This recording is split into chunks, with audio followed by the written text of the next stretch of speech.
All right, at long last, we are at the last how-to session of UiPath Forward. For those of you all who've stayed with us all the way through, thank you. For those of you all watching along at home, thank you as well. Really excited about this session coming up. And before we bring on Jonathan from Merck, I just want to say, I think from all of us to Merck, you all have probably heard the great news about the COVID drug they've been able to develop and the impact it's having. So really excited to have Jonathan join us and talk about resiliency in Merck and how automation is helping to drive it. And Doug is going to join after to talk about the same at PSI. Please welcome to the stage, Jonathan.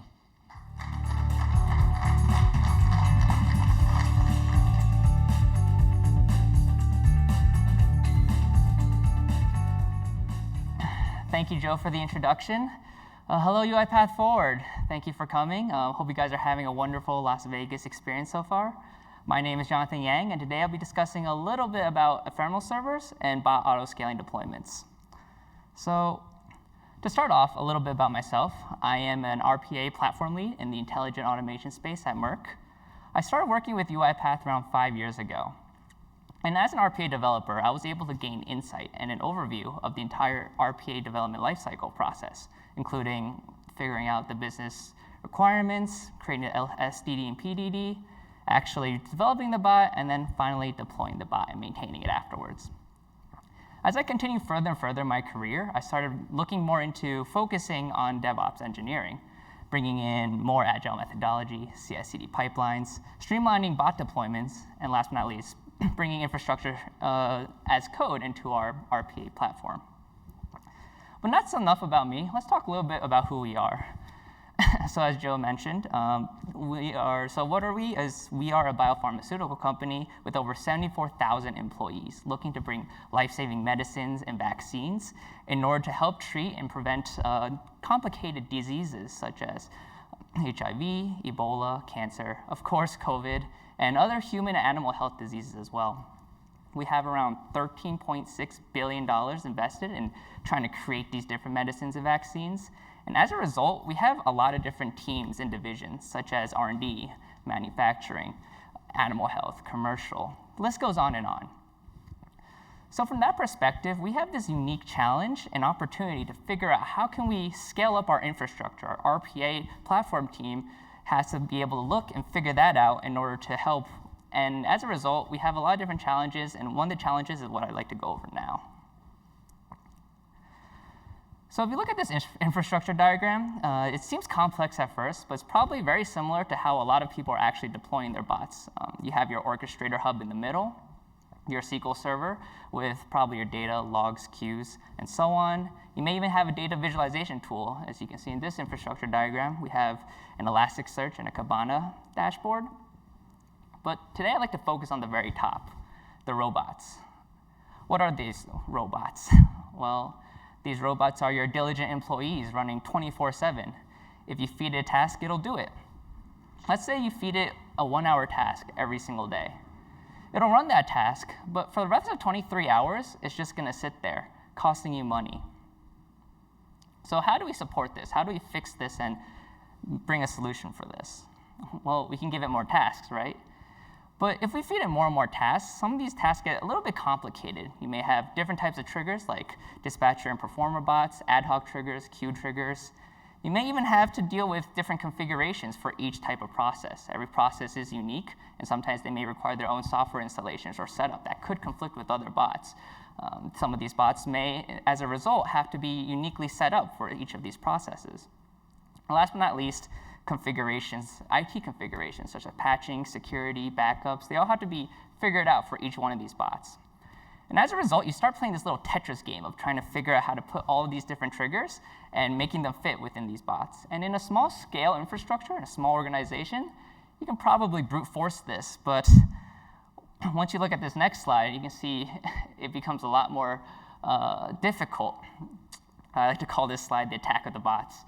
So in terms of this, how do we solve for this? Because we were seeing around a 20% utilization rate across all of our bots, meaning 80% of the time, our bots were costing us a lot of money. Well, we started thinking about how we can change our mindset. Instead of trying to maximize the utilization of the 24/7 lifespan of the bot, we started looking instead of using the ephemeral mindset. So instead of doing that, we will be intentionally limiting the lifespan. So what do I mean by that in a technical perspective? From a technical perspective, typically how you're setting up your servers is that you set it up at the very beginning, you configure it, and then give it more and more tasks as it runs. So these bots will just continuously run 24/7. You don't really touch it besides some overhead maintenance, and very rarely would you actually destroy these bots. But with an ephemeral mindset, instead, we'll be creating these bots whenever a trigger is activated. So if a trigger is activated, it'll start, it'll create and spin up that server, it'll run whatever process you need it to run, and then finally, it'll destroy them as soon as that process is completed. This provides the following benefits, such as lower cloud costs, since we only need to pay for what we have to use, lower maintenance, we don't need to worry about setting up dedicated processes for dedicated bots, and last but not least, we can also scale with demand. If we have a time frame where we have a lot of bots that needs to run at that time frame, we can scale up, and then we have a time frame that doesn't require a lot of bots, we can scale that infrastructure down. So in terms of this approach, this is what we started actually deploying within our own infrastructure, our own RPA platform team. But as we were deploying more and more processes, we were seeing there were some drawbacks to this. One of the things is that it turns out that it actually takes quite a bit of time to actually spin up a new server from scratch every single time. That made it really difficult to actually spin up for unpredictable bots, or bots that have to run frequently. As a result, we started working with UiPath and looking for a solution to actually figure out this problem. And they came back to us with IT automation activities using hot and cold bots. So what are hot and cold bot servers?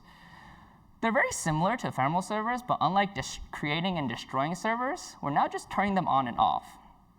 As a result, we now have a much quicker spin-up time and less of a latency. So once these bots are actually configured and set up, we can actually utilize them for unpredictable triggers or frequently running bots.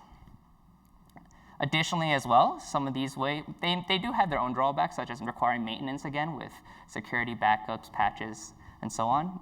But it does really allow us to be able to deploy a wide variety of different bots. And as you can see in this infrastructure diagram, we're using a hybrid model now. So in closing, hopefully you guys were able to learn a little bit more about IT automation activities and ephemeral server deployments. Quick shout out to Andre Oros from UiPath for getting us set up with this. And if you have any questions, definitely reach out to UiPath as well. Other stuff we're also working on is image bakeries and bot servers. Image bakeries such as Ansible and Terraform in order to help us configure as code, so we'd be able to do custom configurations managed by code.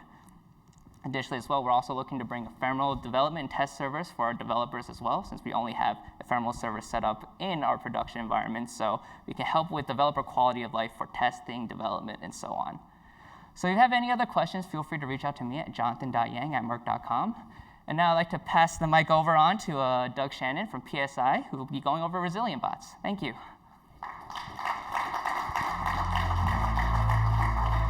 Cool. Thanks, Jonathan. That was great. Thanks.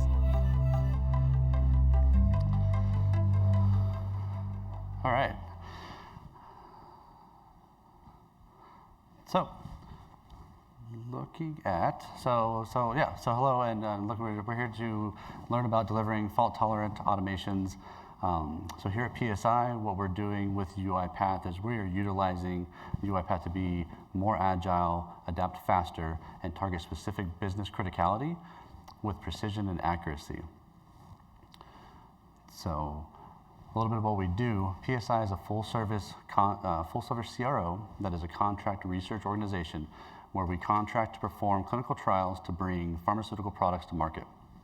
Knowing how the medical industry's standards and regulations affect kind of what we do, you can imagine why we are looking to bring in fault tolerance and sustainability into our RPA platform. So let's talk automation. Let's talk about return on investment. We're going to talk about automation principles, and we're going to go over delivering resilience within your automation platforms. So ROI is something that every one of us here are either striving to get to or to gain from our RPA platforms. However, the elusive ROI can be hard to capture at best. In that, in many cases, you have ROI can be captured, or at least from my perspective, RPA can be captured with the approach of automate first. Following that logic, why not automate those activities that your employees, your users, and your coworkers are doing now to see that effort come back to you? So remember, once it's automated, your team automatically will be seeing that cost savings in an effort, in that total effort, right? So on the other hand, an automate first approach is not always going to be the approach for every automation that you're going to do. You're going to have solutions that may need to have some rework. You're going to have solutions that may need to be looked at or enhanced at a later date. And so you're going to work with those individuals and you're going to work with those business units to ensure that you have that ability to move forward.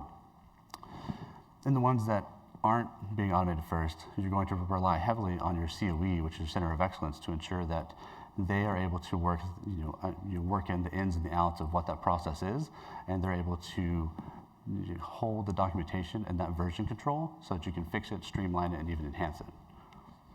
So automation principles. So let's look for opportunities, right? So overall, there's not always just the low-hanging fruit or the easy to automate opportunities. So you can actually gain new opportunities from enabling new tools or building out new solutions within your existing platforms. So what you're essentially doing is looking for new ways to create and find and take action on items like in the suitability checklist. So let's look to support the effort. So supporting the effort is along the lines of, again, your CoE is creating your documentation, it's creating your PDDs, your SDDs. Even in cases in the healthcare industry, we're looking at building PDIs. Those PDIs are an example of a user manual so that they know how to interact with that automation. The other thing about your documentation is that it needs to be like a living document. So when you do enhance it and you do come back to that and build that enhancing factors, or you come back to do a new ask within that same automation, you will then be able to update it and understand like the accuracy, and it's easy to update and kind of maintain. So last, looking at the let's look to use effective communication, right? So there's a lot of myths around RPA and a lot of different potential even hype and other things. A lot of it's around the unknown. Like we're all moving into this industry, we're all looking to automate. We're looking at our own enterprises saying, what is there to automate and what does that look like? And so we're gonna find that. And when you do find that, you end up finding out how RPA is really not just an unknown, it's just changing the way we do work. So, yeah. And so operational metrics. Operational metrics is cool, very interesting, it's broad. However, instead of focusing on solely the KPIs and the tasks and the deadlines, you can do the 80-20 approach, and the 80-20 approach will give you an idea around where your goals are, where that critical path is, what's the guidepost to kind of relate to. The Pareto principle gives you the common thing that we see is 80% of the effort gives you 20% of that outcome. Another thing that I like to point out for CoEs is, 80% of your CoE's effort that you're putting into ROI, that's great. Do that, but make sure you're spending 20% to reinvest those efforts and re-look at your platform to build in that resiliency that you need and know where those items are. So let's look at building in fault tolerance and sustainability. There will always be something that fails. There will always be something that needs to be monitored.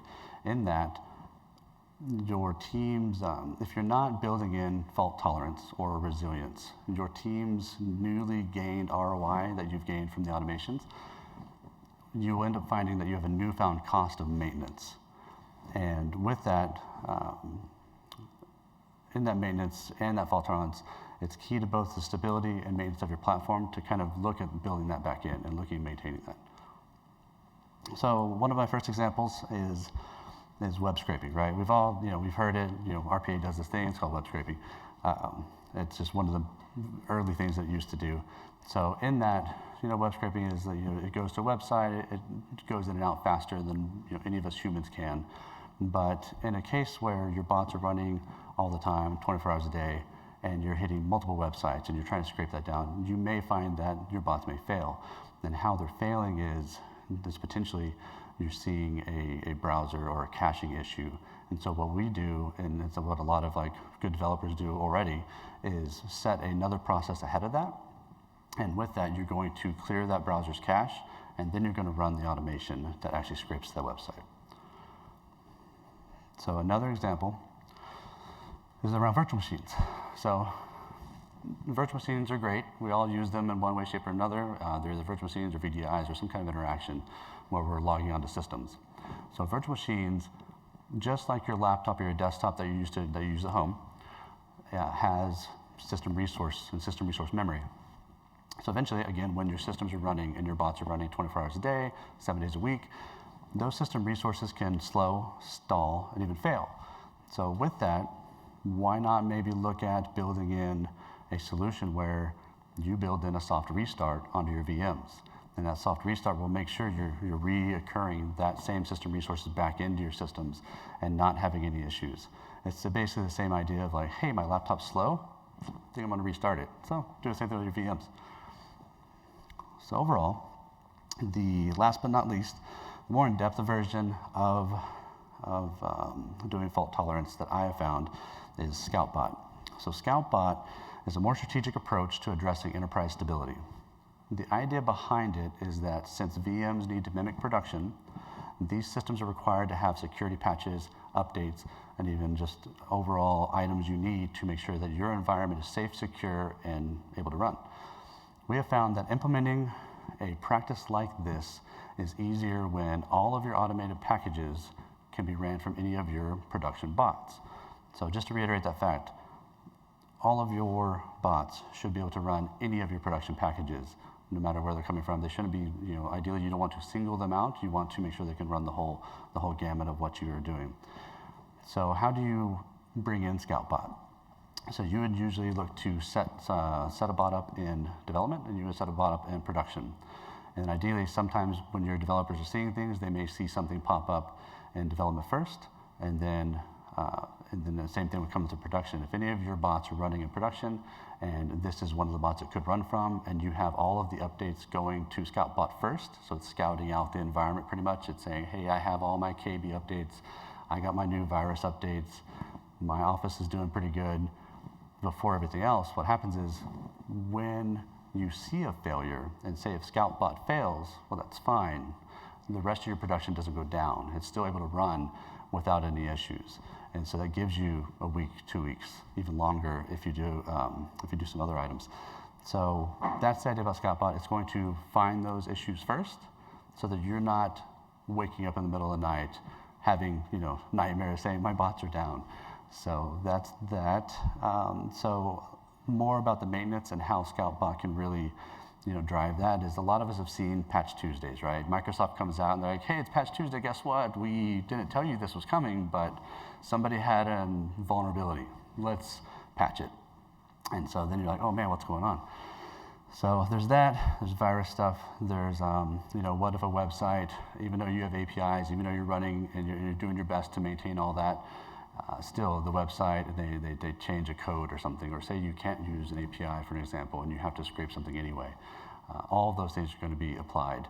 And so if you do find something that's not on here, but if you do find that you need more time with a ScoutBot approach, if you have that built out and you need to have like a month's or even like a quarter's head start. So even Microsoft has a Microsoft Insider program that you can actually invest, like talk to them about, get involved in, and then you can actually put ScoutBot into that so that it's getting updates a whole quarter beforehand. And that's gonna help out a lot of ways too. So you get the time length of being able to test that out.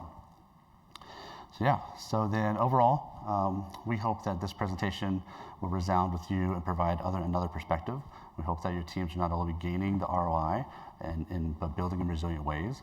And so the main impression here is to look to avoid creating unforeseen vulnerabilities within your environments. And so with that, I wanted to say thank you for your time and have a great rest of your 4-4.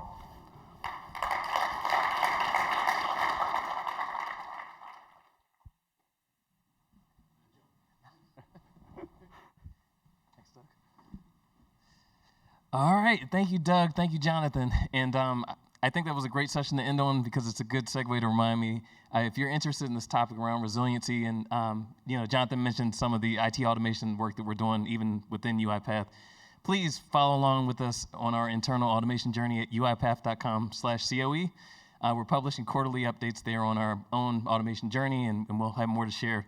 We have some really exciting new additions to our IT automation family our IT service desk, we're using it, our own technology to field inquiries. We're using our own technology to help in autoscaling VMs. So we'll have a lot more to share there. And the last thing I want to say, thank you all for joining us in this how-to session. Again, everybody in the room, everybody watching along at home. This has been a fantastic session, and I just want to thank all the event staff here. Maria, Heather, Adam, Johnny, and team, you all have helped make this a great event. And to answer the number one question we've heard so far, even yesterday, this is all recorded. We will share the recordings with everybody, and we look forward to seeing you all at Forward 5. Go enjoy the happy hour. Thank you again. Take care.